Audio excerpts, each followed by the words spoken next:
उसको इंग्लिश में क्या कहते हैं, ज्योग्राफी। क्या कहते हैं, ज्योग्राफी। देखिए हम लोग इसमें पढ़ेंगे वन संसाधन की वन संसाधन क्या है। ठीक, तो वन संसाधन से पहले सबसे पहले संसाधन क्या होता है कि संसाधन के बारे में देखिए पूरे 10th वाला जो भूगोल है इसमें पूरा चीज हम लोग को संसाधन के बारे में ही पढ़ना है, चाहे वो आपका कृषि संसाधन हो, वन संसाधन हो, खनिज संसाधन हो या फिर मृदा संसाधन हो, भूमि संसाधन हो, ये सारी चीज हम लोग को भूगोल में पढ़ने हैं। अब देखिए वन संसाधन, तो सबसे पहले संसाधन वह चीज है, मतलब वो है कि जो मानव की आवश्यकताओं को पूर्ति करती हो, मतलब पृथ्वी पे वे सारी पदार्थ, वे सारी चीज जिनका उपयोग होता हो उसे क्या कहते हैं, संसाधन कहते हैं। मनुष्य स्वयं भी एक क्या है, संसाधन है, क्योंकि मनुष्य का उपयोग हर एक कामों में होता है और मनुष्य एक संसाधन है। तो देखिए सबसे पहले वन क्या होता है, तो वन क्या है, तो पृथ्वी पे उपस्थित ऐसे भूभाग मतलब जमीन, ऐसे जमीन जहाँ पे वन स्वतः मतलब स्वयं अपने आप से उग जाते हैं। देखिए कुछ कुछ पौधे हम लोग आज तक अपनी जिंदगी में देखे भी नहीं हो, वो भी वन में उगते हैं। ठीक, तो ये क्या है, जो स्वतः वन अपने आप से उग जाता है उसे वन कहते हैं। और जो मनुष्यों द्वारा लगाया जाता है, जैसे मनुष्य द्वारा वो कोई खेत का प्लांट हो गया, मतलब समझ लीजिए बहुत ज्यादा जमीन हो गया,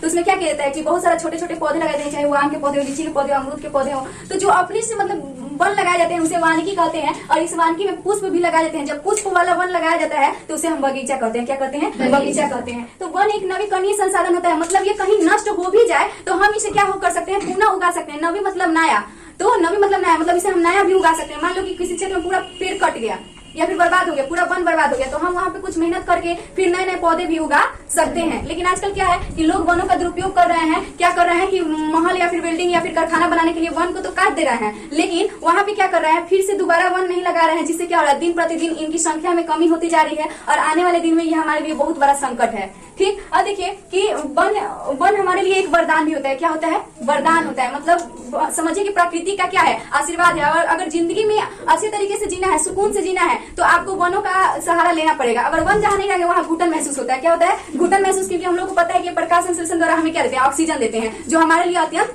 आवश्यक है। तो हम लोगों को वन को सबसे ज्यादा बचाने का भी प्रयास करना चाहिए। और नहीं हो तो जितना भी अगर जमीन है तो उसमें 1-2 पौधे तो जरूर लगाना चाहिए। जिनके कम जमीन है उनमें 1-2 पौधे लगा सकते हैं, जिनके ज्यादा है वो अपना उसमें बगीचा लगा सकते हैं। ठीक, अब देखिए वनों का उत्पादन, तो वनों से किन किन चीजों का उत्पादन होता है, तो वनों से इमारती लकड़ियां, जलावन, ऑक्सीजन, प्लाईवुड, सानवुड। सानवुड क्या होता है कि सानवुड रेल की पटरी में अब नहीं लग रहा है, पहले रेल की पटरी में लकड़ी लगाया जाता था। क्या लगाया जाता था, लकड़ी। तो वो सानवुड की लकड़ी होती थी। किसकी लकड़ी होती थी, सानवुड की। जो प्लाईवुड होता है उसका भी उपयोग होता है वन की लकड़ी से ही। और देखिए इसमें मोस्ट इंपॉर्टेंट है औषधि, मतलब वनों से हमें क्या होता है, औषधि प्राप्त, मतलब औषधि मतलब जड़ी बूटियां, दवाइयाँ। देखिए तो औषधि में कुछ अंग्रेजी दवाइयाँ होती हैं और कुछ क्या होती हैं, हेम्योपैथी बोला जाता है ना। तो जो वन से प्राप्त किए जाते हैं खुद जड़ी बूटी से बनाया जाता है। तो देखिए अफीम एक ऐसा पौधा है जिससे मार्फिन नामक दवा प्राप्त होता है। अफीम पौधे से कौन सा दवा प्राप्त होता है, मार्फिन। ये क्या है, दर्द निवारक दवा है, दर्द निवारक, मतलब आपको अगर कहीं जोड़ों का दर्द हो, घुटनों में दर्द हो, तो आप इस दवा का मार्फिन का उपयोग कर सकते हैं। उसके बाद है सिनकोना। सिनकोना एक ऐसा पौधा है जिससे हम लोग कुनैन प्राप्त करते हैं। क्या प्राप्त करते हैं, कुनैन। और कुनैन जो है ये मलेरिया में काम देता है, जिसमें मलेरिया का एकमात्र दवा है। ये लतर जैसा होता है, आप लोग देखे होंगे, तो इसका उपयोग होता है। उसके बाद है कि टेक्सम। टेक्सम क्या है, टेक्सम से टक्सोल नामक दवाई प्राप्त होता है। ये कैंसर का एकमात्र दवा है। ये जो औषधि है वो कैंसर की, देखिए कैंसर क्या है, दुनिया का सबसे, पूरे दुनिया में सबसे खतरनाक रोग है क्या, कैंसर। तो कैंसर से बचने का एकमात्र ही दवा है वो है टॉक्सोल। और वो भी क्या होता है, वन से प्राप्त होता है। किससे प्राप्त होता है, वन से प्राप्त होता है। अब उसके बाद हमारा नेक्स्ट टॉपिक है कि वन का विस्तार। आखिर हमारे पूरे विश्व में कहाँ कहाँ वन का विस्तार है और कहाँ सबसे अधिक वन है, कहाँ सबसे कम है, और हमारा भारत जो है वो कौन से स्थान पे आता है पूरे विश्व में। तो देखिए सबसे पहले वन का विस्तार सबसे ज्यादा, अब दुनिया का सबसे बड़ा राज्य कौन सा है, रूस है।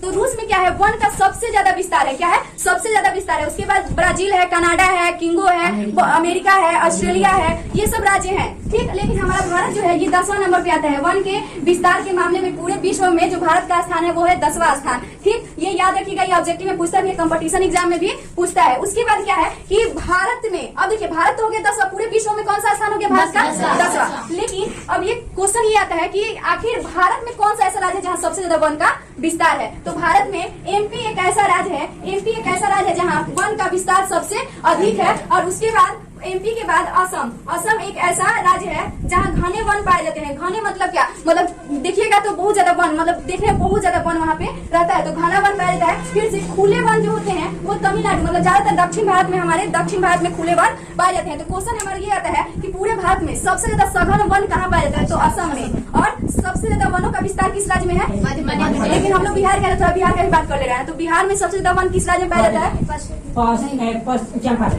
पश्चिम चंपारण। किसमें, पश्चिम चंपारण में सबसे ज्यादा वन बिहार के पश्चिम चंपारण में पाया जाता है। ठीक, अब देखिए वनों के प्रकार, ये मोस्ट इंपोर्टेंट है। आईएएस वगैरह का भी जो इंटरव्यू होता है ना, उसमें भी ये सारे क्वेश्चन पूछे जाते हैं। एक बार भी उसमें पूछा गया था कि वन और जंगल में क्या अंतर है, या फिर ये पूछा गया था कि वन कितने प्रकार के होते हैं और आप कैसे पहचानेंगे कि कौन सा कौन वन है। मतलब आपको अगर एक पौधा भी दे दीजिए तो आप कैसे पहचानेगा कि ये जो वन है, या फिर एक पेड़ का फिगर दिखा दिया जाए तो आपको कैसे पहचानना है कि ये कौन सा वन है। तो देखिए हमारे भारत में कुल 6 प्रकार के वन होते हैं, लेकिन हम यहाँ 5 पे डिस्कस करेंगे। ठीक, अब देखिए उष्ण कटिबंधीय चिरहरित वन, तो हम आप लोग को उष्ण कटिबंधीय, उष्ण मतलब गर्मी, उष्ण मतलब गर्मी, शीतोषण, उष्ण शीतोषण, समशीतोषण, ये सारी चीज हम आप लोगों को जब पढ़ाए थे पृथ्वी के बारे में, पृथ्वी का जब विस्तार पढ़ाए थे, जब आप लोग को वो क्या बोलते हैं महाद्वीप पढ़ाए थे, आइसलैंड या फिर कॉन्टिनेंट्स जो पढ़ाए थे, उसमें हम बता दिए थे कि कैसे पृथ्वी में कौन सा जगह उष्ण कटिबंधीय है, कौन सा समशीतोषण है और कौन सा शीतोषण है, मतलब कहाँ सबसे ज्यादा ठंडी पड़ती है। तो उष्ण कटिबंधीय मतलब जहाँ थोड़ी बहुत गर्मी पड़ती है, वहाँ का वन जो होता है वो चिरहरित वन होता है। इसे हम सदाबहार वन भी कहते हैं। तो एक क्वेश्चन आता है कि सदाबहार वन का एक और नाम क्या है, तो सदाबहार वन का एक और नाम है चिरहरित वन। और इसमें सागवान का पौधा सबसे प्रमुख है। ये पौधा जो होता है,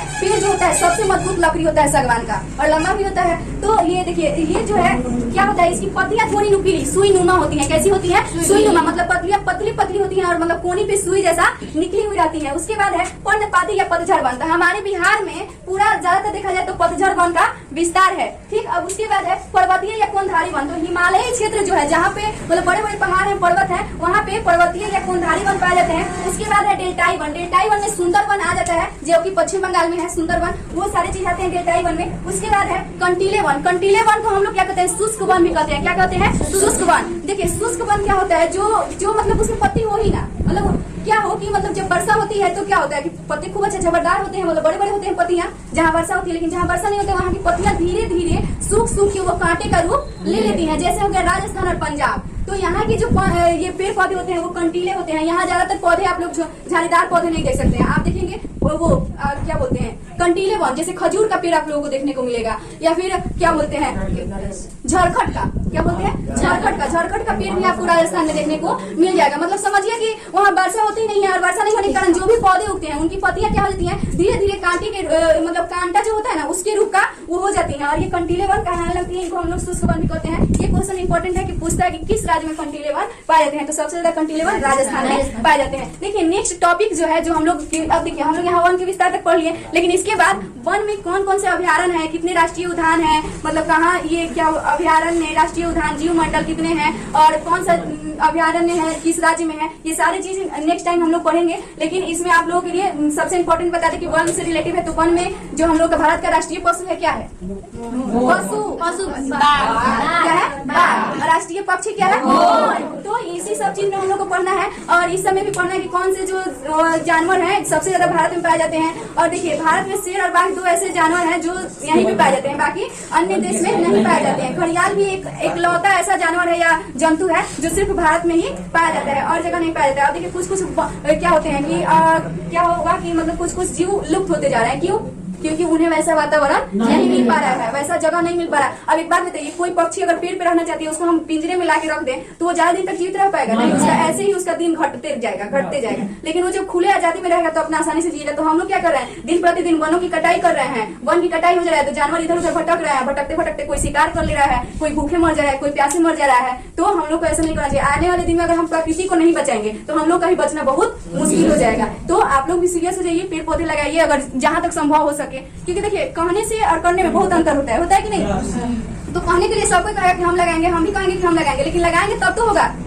तो ये चीज आप लोग कोशिश करिए कि हम लोग वनों को बचाएं, वन को बचाएं ताकि जीवन बच पाए। ठीक है, आएगा।